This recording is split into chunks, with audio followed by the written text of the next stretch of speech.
હિન્દુઓના પવિત્ર શ્રાવણ માસનો રવિવારથી પ્રારંભ થઈ રહ્યો છે, તો જૈનોનું પવિત્ર પર્યુષણ પર્વ પણ આવી રહ્યું છે. ત્યારે આ સમય દરમિયાન મુન્દ્રામાં ગેરકાયદેસર રીતે વેચતી મટન મચ્છીની દુકાનો બંધ કરાવવા રજૂઆત કરાઈ છે. મુન્દ્રાના વિવિધ હિન્દુવાદી સંગઠનો, આરએસએસ અને ભાજપના કાર્યકરોએ મામલતદાર અને પોલીસ તંત્રને આવેદનપત્ર આપી રજૂઆત કરી છે. ગેરકાયદેસર રીતે જાહેરમાં મટન મચ્છીનું વેચાણ થતું હોય, હિન્દુઓની ધાર્મિક લાગણી દુભાતી હોવાના મુદ્દે સૌએ રજૂઆત કરી છે. જો તંત્ર પગલાં ના ભરે તો કાયદો હાથમાં લેવાની ચીમકી પણ ઉચ્ચારવામાં આવી છે. મુન્દ્રા તાલુકાની અંદર અને મુન્દ્રા શહેરની અંદર જ્યાં ગેરકાયદેસર માંસ, મટન, મચ્છી, ઈંડા બધું વેચાય છે તે બંધ કરાવવું જોઈએ. જેના લાયસન્સ નથી એ લોકોને બંધ કરાવવા જોઈએ. મુન્દ્રાની અંદર બારો રોડ, બસ સ્ટેશન, 0 પોઈન્ટ વગેરે સ્થળ ઉપર ખુલ્લેઆમ મચ્છી, માંસ, ઈંડાની લારીઓ અને બનાવવાળાનું જે દુકાનો આટલા ચાલી રહ્યા છે એ બંધ કરાવવા જોઈએ અને હિન્દુ ધર્મની લાગણી દુભાય છે એ તાત્કાલિક આના પગલાં લેવા જોઈએ.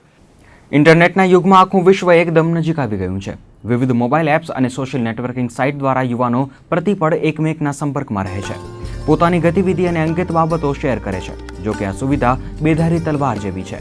ત્યારે યુવાનોને સાયબર ક્રાઇમથી વાકેફ કરવા ભુજની લાલન કોલેજમાં એક સેમિનાર યોજાયો હતો, જેમાં સાયબર સેલના હેડ કોન્સ્ટેબલ હિતેશ ઝાલાએ વિદ્યાર્થીઓને માહિતી આપી હતી. ઘણીવાર ઇન્ટરનેટ દ્વારા ગંભીર ગુનાખોરી આચરવામાં આવે છે. બેંક એકાઉન્ટમાંથી નાણાંની ઓનલાઈન ઉચાપત થાય છે, તો ક્યારેક યુવતીઓને શરમજનક પરિસ્થિતિમાં મુકાવવું પડે છે.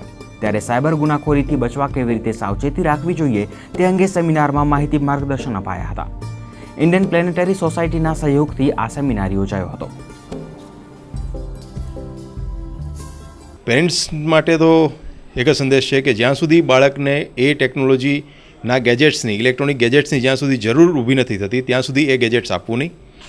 જો તમને લાગે છે કે બાળકને એ ગેજેટ્સ આપવાની જરૂર છે તો તમારે અને બાળકે બંને એ ઇલેક્ટ્રોનિક ગેજેટ્સ વિશેની પૂરેપૂરી માહિતી મેળવી લેવી. એ કઈ રીતે કામ કરે છે, એના ફાયદા ગેરફાયદા કેટલા છે એ સમજ્યા પછી જ એ ગેજેટ્સનો ઉપયોગ શરૂ કરવો. ને હવે એક નજર કરીએ ન્યૂઝ અપડેટ્સ પર.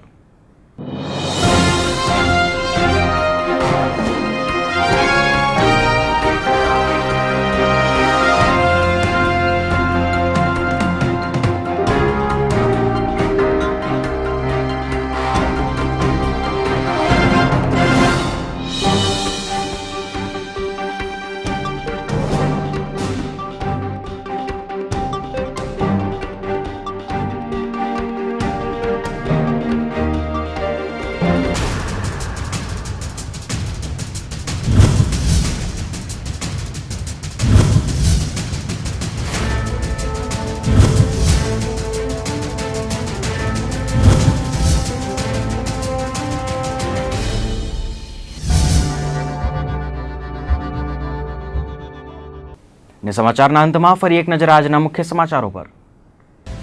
અંજાર મુન્દ્રા ગાંધીધામમાં રાત વચાળે મેઘમલ્હાર. અંજાર મુન્દ્રામાં 3 ઇંચ, ગાંધીધામમાં 2.5 ઇંચ વરસાદે લીધો વિરામ. સામાન્ય વરસાદમાં ગાંધીધામમાં અનેક વાહનો ફસાયા. પીજીવીસીએલની વીજ વિજિલન્સનો અબડાસા નખત્રાણામાં સપાટો. 20 લાખની વીજ ચોરી ઝડપી. 2 દિવસમાં 2.5 કરોડની વીજ ચોરીનો પર્દાફાશ.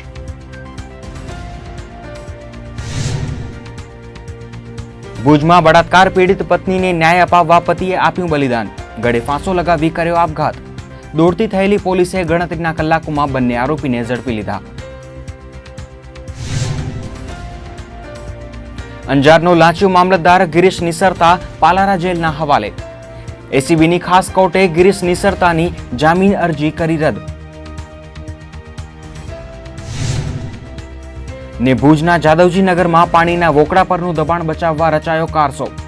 ઇન્ચાર્જ ચીફ ઓફિસરે ભેદી રીતે સ્થળ મુલાકાત લઈ ક્લીન ચીટ આપવા કર્યો પ્રયાસ. રહીશોમાં ફેલાયો આક્રોશ.